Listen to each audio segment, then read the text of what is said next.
이사야서 61장 1절에서 6절까지 우리가 익히 아는 말씀이지만 오늘은 한번 새 번역으로 함께 읽어보도록 하겠습니다. 다 함께 시작. 주님께서 나에게 기름을 부으시니 주 하나님의 영이 나에게 임하셨다. 주님께서 나를 보내셔서 가난한 사람들에게 기쁜 소식을 전하고 상한 마음을 싸매어 주고 포로에게 자유를 선포하고 갇힌 사람에게 석방을 선언하고 주님의 은혜의 해와 우리 하나님의 보복의 날을 선언하고 모든 슬퍼하는 사람들을 위로하게 하셨다. 시온에서 슬퍼하는 사람들에게 재 대신에 화관을 씌워주며 슬픔 대신에 기쁨의 기름을 발라주시며 괴로운 마음 대신에 찬송이 마음에 가득 차게 하셨다. 그리하여 사람들은 그들을 가리켜 의의 나무 주님께서 스스로 영광을 나타내시려고 손수 심으신 나무라고 부른다. 그들은 오래전에 황폐해진 곳을 쌓으며 오랫동안 무너져 있던 곳도 세울 것이다. 황폐한 성읍들을 새로 세우며 대대로 무너진 채로 버려져 있던 곳을 다시 세울 것이다. 낯선 사람들이 나서서 너희 양떼를 먹이며 다른 나라 사람들이 와서 너희의 농부와 포도원 지기가 될 것이다. 사람들은 너희를 주님의 제사장이라 부를 것이며 우리 하나님의 봉사자라고 일컬을 것이다. 열방의 재물이 너희 것이 되어 너희가 마음껏 쓸 것이고 그들의 부귀영화가 바로 너의 것이며 너희가 자랑할 것이라. 아멘. 놀라운 말씀이지 않으십니까? 여러분 혹시 이 찬양을 기억하시는지 모르겠는데 재 대신 화관을 내게 슬픔 대신 희락을 근심 대신 찬송의 옷을 입히사. 여러분 혹시 기억나십니까? 예. 1984년도에 나온 찬양입니다. 혹시 그러면 주님의 성령이 나에게 임하셨네. 내게 기름을 부사 주 복음 전케 하시네. 전하세요. 아십니까? 이거 85년도에 나왔는데 1년 차이인데 잘 모르시는 것 같습니다. 그러면 여러분 혹시 여호와의 심으신 바 그 영광을 나타내리라. 이 찬양은 아셔야 되는데. 네. 이 찬양은 제가 만든 곡인데. 근데 여러분 제가 지금 여러분들에게 부른 이 찬양 다 부르진 못했지만 이 찬양에 공통점이 있어요. 혹시 발견하셨습니까? 네, 뭘까요? 그것은 다름 아니라 오늘 우리가 함께 읽은 본문 말씀 이사야서 61장을 기반으로 만들어진 보통은 스크립처 송이라고 그래 말씀을 고스란히 인용해서 찬양의 곡조를 불러서 그것을 외치고 선포하며 그렇게 될 줄 믿고 부르며 하나님 앞에 영광 올려드리는 찬양을 의미하기도 해요. 근데 그만큼 이 말씀이 굉장히 중요합니다. 이 말씀을 읽을 때에 크게는 세 가지의 의미, 중의적 표현이라고 그러죠. 여러 가지 의미를 담고 있는데 한 가지는 본문 그대로를 살펴보면은요, 그 시대적으로는 나라를 빼앗기고 바벨론의 압제 가운데 있던 이스라엘 백성들을 하나님께서 어떻게 구원하실지 이사야를 통해 나타내신 예언적 말씀입니다. 동시에 죄의 압제 가운데서 죽을 수밖에 없고 소망을 다 잃어버린 백성들을 향한 구속자, 언약의 메시아, 바로 예수 그리스도를 통한 하나님의 구원 역사를 드러내고 예표하고 있는 구절이기도 합니다. 근데 여기서 그치지 않고요, 우리가 찬양으로 왜 이 고백들을 그렇게 부르냐면은 오늘날을 살아가고 있는 하나님의 백성들을 통해 하나님께서 이 땅을 어떻게 회복하실지, 어떻게 부흥하실지, 어떻게 하나님의 나라를 이루어 가실지, 하나님 나라 백성들의 삶을 향하신 도전의 메시지이기도 하기 때문에 이 말씀이 오늘날 그렇게 중요한 것입니다. 제가 이 말씀을 기도하면서 준비할 때에 몇 해 전에 저희 교회 재직 수련회 강사로 오신 목사님의 말씀이 떠올랐었습니다. 그때 참석하셨던 분들은 그 이야기를 기억하실지도 모르겠는데 다름 아니라 블라디미르라고 하는 왕의 이야기 들어보셨습니까? 그 왕은요, 한 1000년 전에 러시아의 왕입니다. 이 왕이 왜 유명하냐면 사실 굉장히 어린 나이에 22살이라고 하는 어린 나이에 왕이 됐어요. 그리고 이 성격이 굉장히 호전적이고 사나운 인성을 지녔다고 합니다. 그러면서 굉장히 철권 통치를 가져가고자 하는 마음 안에서 하나의 종교를 선택해서 그 종교로 나라를 묶어버리려고 생각을 했습니다. 그리고 그가 선택한 종교가 바로 러시아의 기독교와 같은 동방정교였습니다. 그래서 그 통치를 위해서 어쨌든 이 종교를 선택했지만 그래도 내가 뭔가 알아야 하지 않겠나라는 생각을 가지고 그래서 성경 공부를 시작했다고 합니다. 근데 시간이 지나면 지날수록 말씀이 이 블라디미르 왕을 변화시키기 시작했다라고 하는 거예요. 그게 삶이 바뀌기 시작하니까 나라의 정책들이 바뀌기 시작했습니다. 하나님의 시선으로 국정을 바라보기 시작하니까 사람들을 위하게 되는 거예요. 그래서 사람들을 위하다 보니까 복지 정책들이 더욱 마련이 되기도 하고요. 그리고 그때부터 사형제도가 폐지되기 시작. 사람 목숨, 사실 팔의 목숨보다도 별로 귀하지 않은 그런 시대였는데, 근데 사형제도를 폐지했어요. 왜냐하면은 생명이 죽게 속했다라고 하는 그 믿음이 그 안에 생겨났기 때문에 함부로 그 생명을 가지고 내 손으로 왔다 갔다 할 수 없다라고 깨달았기 때문에 그렇습니다. 그리고 더 놀라운 것은 8년 동안 성경 공부를 열심히 한 이후에 그 왕은 세례를 받았습니다. 그리고 변화된 삶을 살기 시작했어요. 모든 백성들의 귀감이 되었던 것입니다.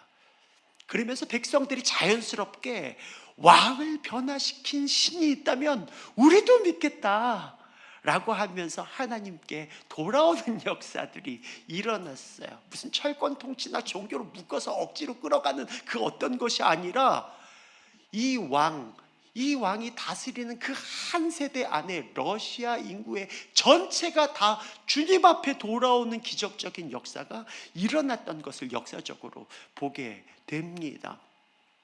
그래서 지금까지도 블라디미르 왕은 러시아에서 가장 존경받는 왕이라고 합니다.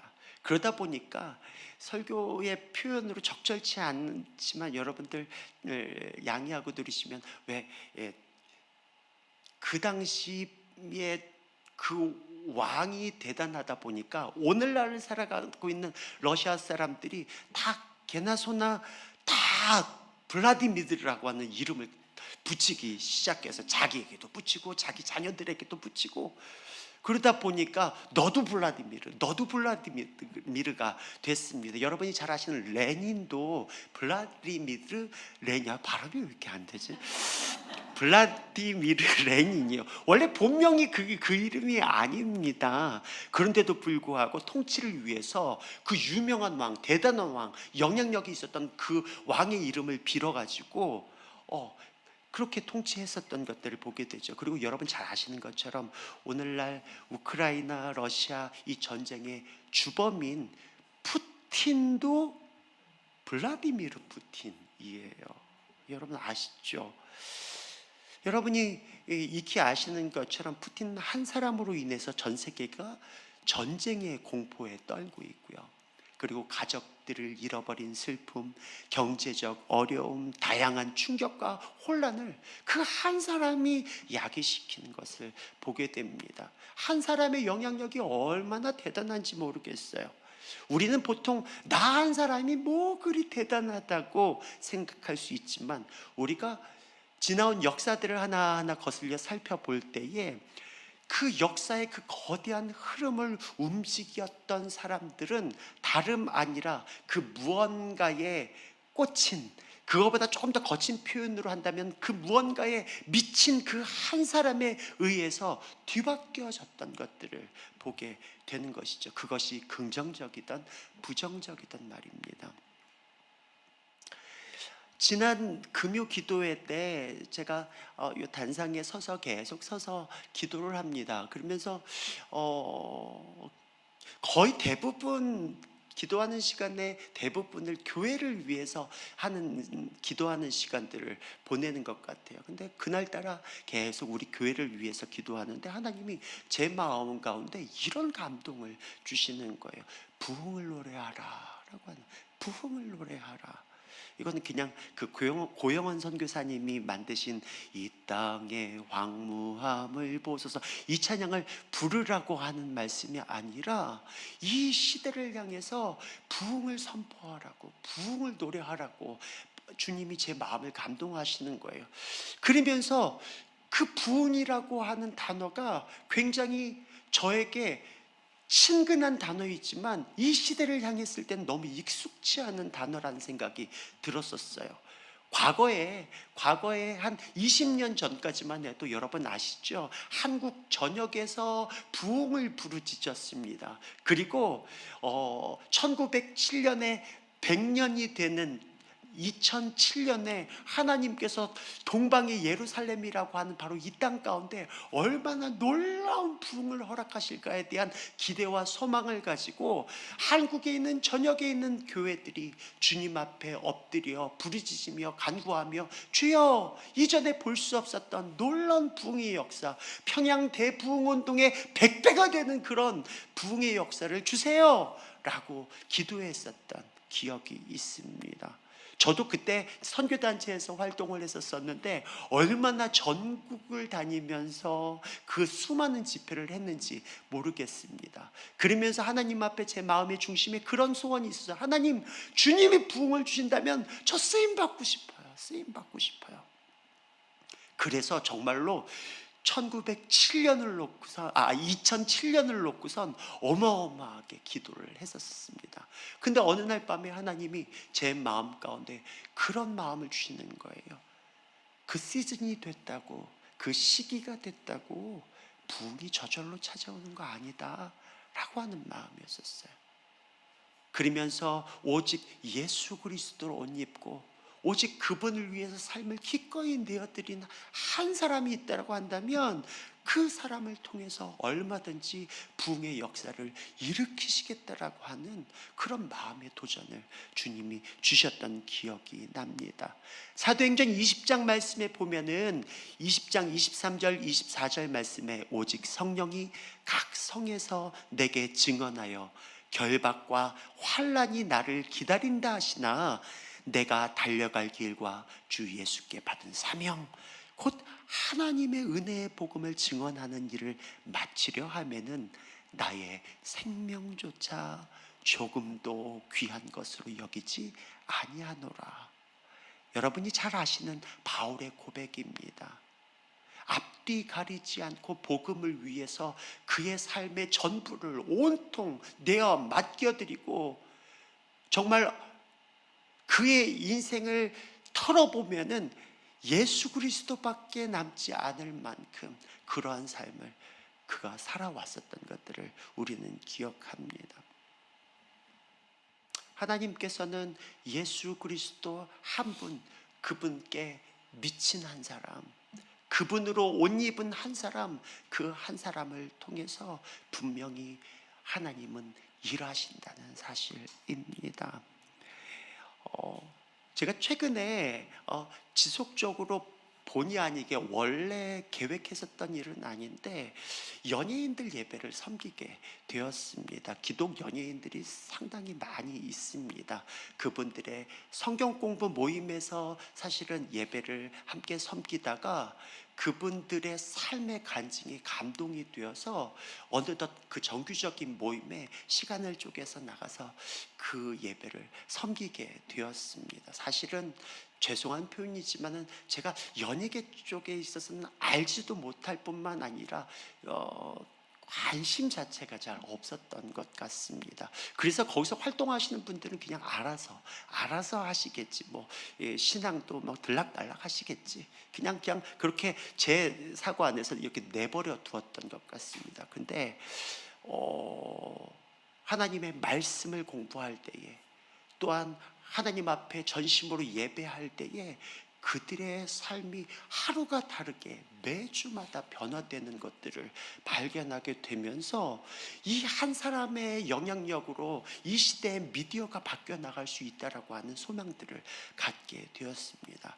그러면서 거기서 정말 자기의 온 삶을 쏟아 부어서 정말 연예인들 한 사람 한 사람을 살리고 있는 연예계의 데모라고 하는 모 집사님을 잘 알게 되었습니다. 여기서 뭐 성명을 거론하진 않겠지만은, 근데 그분은 제가 곁에서 봤을 때 이분이 돈 버는 이유가 분명하구나.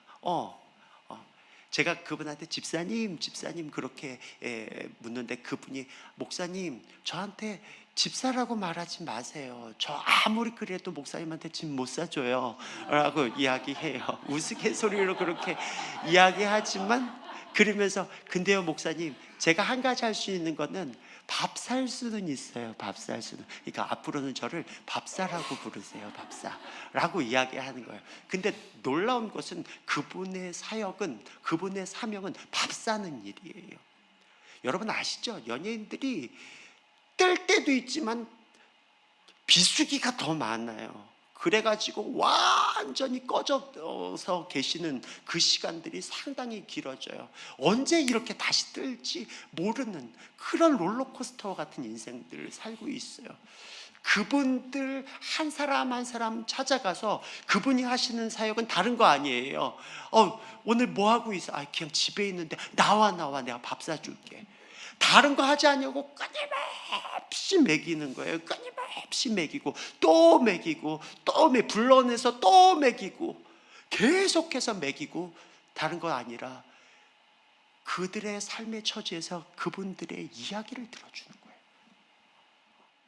이렇게 해야지 저렇게 해야지가 아니라 그분들의 이야기를 다 들어주고 또 먹이고, 그러다가 그럼 나랑 같이 그 문제 가지고 새벽에 기도하자. 그러면서 새벽 기도에 또 다 데리고 가는 거예요. 그 문제를 맡는 그분들은 대체적으로 다 하나님 앞에 나가 그들의 삶이 회복되어지고 주님 앞에 돌아올 뿐만 아니라 견고하게 그 업계에서 세워지면서 정말 선한 영향력들을 흘려보내는 사람들로 세워지는 그 모습들을 봤습니다. 그러면서 그렇게 활동하고 계시는 그분의 모습을 볼 때에 어느 날 그분이 나지막하게 저한테 그런 얘기를 하시는 거예요. 제가 이 친구들을 위해서 제 목숨도 내놓을 수 있어요. 그게 왜 그런 거 있잖아요. 괜히 그냥 이렇게 말로만 이렇게 막 내가 목숨까지 바쳐서 뭐 이런 게 아니라 정말로 한 영혼 한 영혼을 위해서 자기 목숨까지도 드리는 거 전혀 아깝지 않다고, 그걸 위해서 이 마지막 때 하나님이 날 불러주신 것 같다라고 하는 얘기를 들을 때, 목사인 제가 너무 부끄러웠어요. 난 뭐지? 난 과연 그러한 삶을 지금 살고 있는가? 라고 하는 마음이 제 마음 가운데 드는 것이었어요. 그러면서 오늘의 말씀처럼 주님 왜 나를 이 땅에 세우셨나? 왜 주님께서 나를 이 땅 가운데 심어주셨나? 오늘 말씀의 3절, 6절 말씀을 보니까 이렇게 말씀하고 있어요. 무릇 시온에서 슬퍼하는 자에게 화관을 주어 그 죄를 대신하며 기쁨의 기름으로 그 슬픔을 대신하며 찬송의 옷으로 그 근심을 대신하시고 그들이 의의 나무 곧 여호와께서 심으신 그 영광을 나타낼 자라 일컬음을 받게 하려 하심이라. 오직 너희는 여호와의 제사장이라 일컬음을 받을 것이라. 사람들이 너희를 우리 하나님의 봉사자라 할 것이며 너희가 이방 나라들의 재물을 먹으며 그들의 영광을 얻어 자랑할 것이니라. 앞에서 언급했던 것처럼 내가 한 나라의 왕이나 대통령은 아닐지라도, 무슨 연예계의 대모는 아닐지라도, 어느 기업의 총수는 아닐지라도, 그럼에도 불구하고 나에게 맡겨주신, 나를 심겨주신 나의 가정, 나의 사업장, 나의 일터, 그리고 나의 몸된 교회, 이것 가운데서 예수 그리스도의 십자가의 복음, 그 복음대로 살아내도록 하나님이 우리를 불러주시지 않았나 하는 것입니다.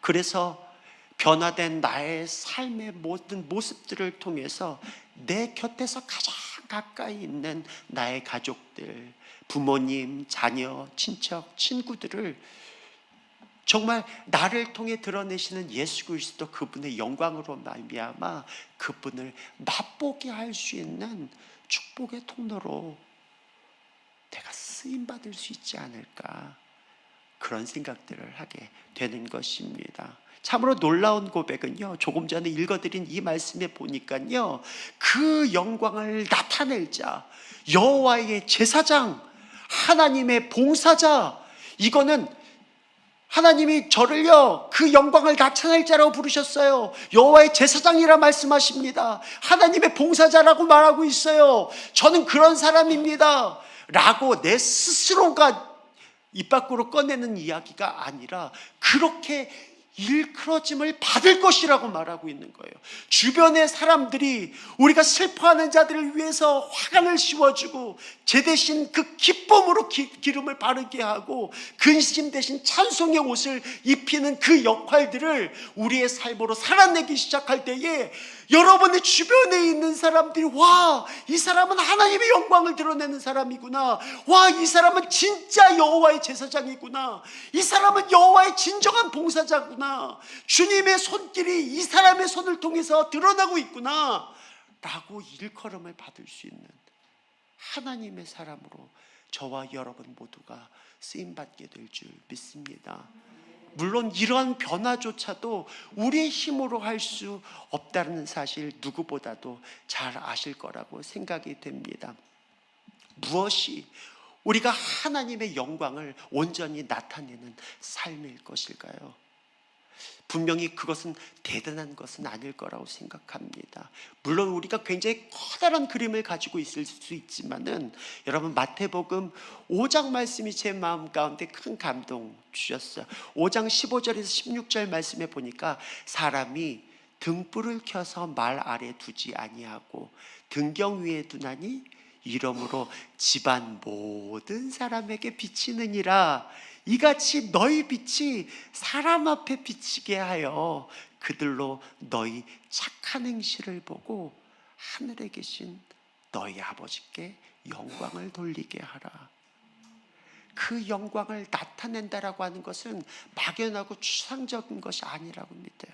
이 말씀에 나와 있는 것처럼 여러분의 삶의 모습, 여러분의 착한 행실을 통하여서 여러분 안에 살아 역사하신 하나님의 영광의 빛이 자연스럽게 드러날 때에 그 빛이 여러분의 가정을 비치게 될 거예요. 여러분의 친지들의 삶을 비치게 될 거예요. 여러분을 만나는 모든 사람들의 삶의 영역 가운데 비춰지게 될 거예요. 그럴 때 바로 이것이 하나님의 영광을 나타내는 삶이라고 말씀에서는 우리 가운데 도전하고 있는 것입니다. 제가 운동을 되게 열심히 한다고 말씀드렸잖아요. 근데 신기하게도 주변에 예수 믿는 사람들이 그렇게 없어요. 네. 근데 물어보면은 교회를 안 가본 사람은 없어요. 다 가봤더라고요. 근데 예수는 안 믿겠다고 그래요. 어떤 어르신이 투덜대면서, 제가 이제 목사인 거 아니까 저한테 그런 말씀을 해요. 난 자식들이 오는 게 너무 싫다고. 왜 그러십니까? 이렇게 여쭈면은 그분이 그런 얘기를 하는 거예요. 맨날 자기 보고는 부흥회 가자, 무슨 은혜 받으러 가자, 아버지 구원 받으셔야 된다고 끊임없이 이야기하고 있지만은 정작 부모의 필요나 원하는 것이 뭔지 거기에는 관심조차 1도 갖지 않는다고. 말만 번지르하게 해, 뭐 교회 가자, 구원받아야지, 은혜 받아야 한다고 하면서 실제적으로 내가 뭐 필요한지 거기에 내 자식이 관심도 갖지 않아. 명절 때 봐, 우리가 음식 다 만들었고 나면 저녁 늦게 나면 나타나가지고 그러면서 막 투덜투덜 하시면서 저한테 이야기를 하시는 거예요. 그러면서 교회는 봉사한다고 막 이러면서 이야기하시는 그분 앞에 아유, 제가 죄송하네요, 제가 죄송합니다 라고 말했던 기억도 있습니다. 여러분, 여러분의 삶 속에서 보잘것없는 것, 작은 그 착한 행실로 인하여서 하나님의 영광의 빛이 바로 그 가운데 비치는 역사들이 일어나게 될 줄 믿습니다. 그리고 마지막으로 이사야서 61장 1절에서 2절 말씀에 보니까요, 이렇게 말씀하고 있어요. 주님께서 나에게 기름을 부으시니 주 하나님의 영이 나에게 임하셨다. 주님께서 나를 보내셔서 가난한 사람들에게 기쁜 소식을 전하고 상한 마음을 싸매어주고 포로에게 자유를 선포하고 갇힌 사람에게 석방을 선포하고 주님의 은혜와 우리 하나님의 보복의 날을 선언하고 모든 슬퍼하는 사람을 위로하게 하셨다. 주님이 이런 일들을 행하게 하셨다라고 이야기하고 있어요. 이걸 통해서 하나님의 영광을 나타내시겠다라고 말씀하고 있는데, 제가 여러분들과 함께 주목해서 보고 싶은 것은 다름 아니라 주님께서 나에게 기름을 부으시니 주 하나님의 영이 나에게 임하셨다. 주 하나님의 영이 나에게 임하시고 나를 붙드시고 나를 움직여 가시고 내 가운데 하나님의 역사를 나타내기 시작할 때에 내 인위적인 방법이나 그 어떤 것이 아니라 주님의 성령의 감동 가운데에서 맡겨진 그 모든 사명들을 넉넉히 감당할 수 있게 되더라는 것이에요. 우리는 많은 경우에 있어서 사명은 깨달았어요. 내가 뭐 해야 되는지도 알아요. 그렇지만 여러분, 우리의 힘으로, 우리의 노력으로, 우리의 의로 할 수 있는 것은 분명히 한계가 있어요. 그러나 오늘 이 말씀처럼 주께서 우리 가운데 성령으로 기름 부으실 때, 여러분 잘 아시죠?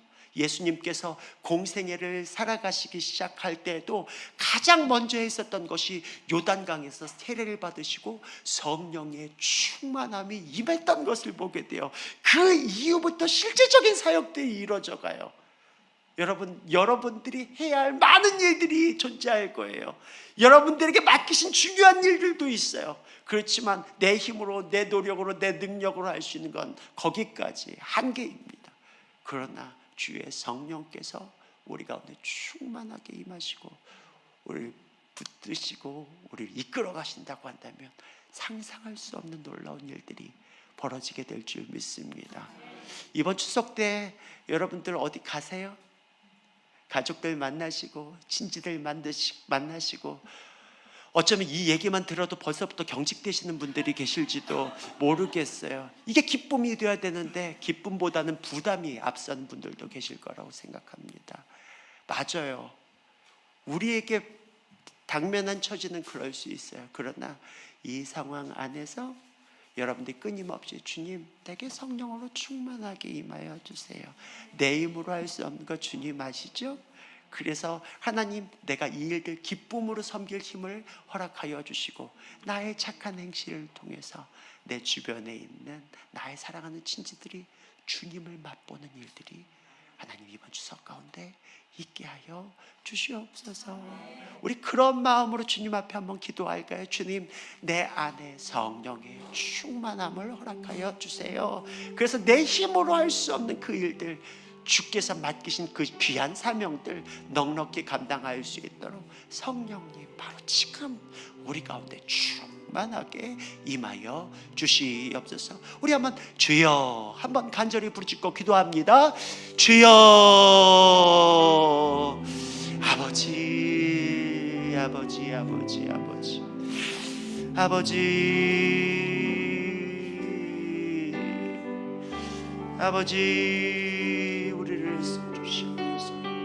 하나님, 우리의 한계를 이미 아시는 하나님, 그래서 우리 가운데 주님의 영으로 충만케 하여 주시기를 간구합니다. 주여, 우리를 불쌍히 여겨주시옵소서. 주여, 우리를 긍휼히 여겨주시옵소서. 하나님, 다시금 주님만 붙들고 주님만 의지하고 주님 앞에 나아갈 수 있는 하나님의 사람들, 그래서 이번 추석 기간 동안에 만나는 모든 사람들 가운데 주님의 사랑, 주님의 은혜, 주님의 손길이 맞닿는 은혜들이 있도록 주여 축복하여 주시고 함께하여 주시옵소서. 축복하여 주시옵소서.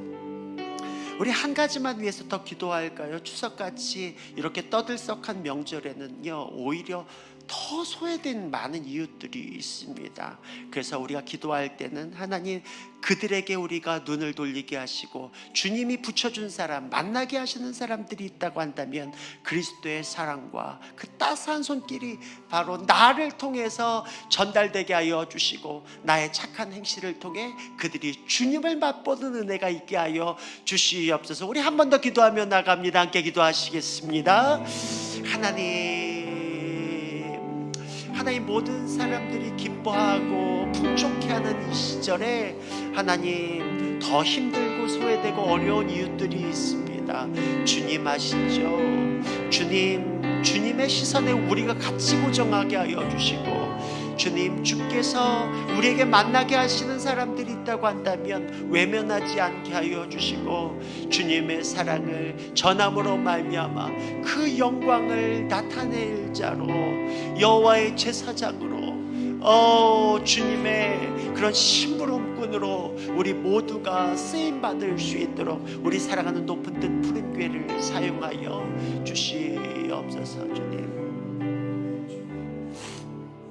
하나님, 이날 아침에 주님의 영광의 빛을 우리 가운데 비춰주시니 감사합니다. 우리는 자체 발광할 능력이 없어요.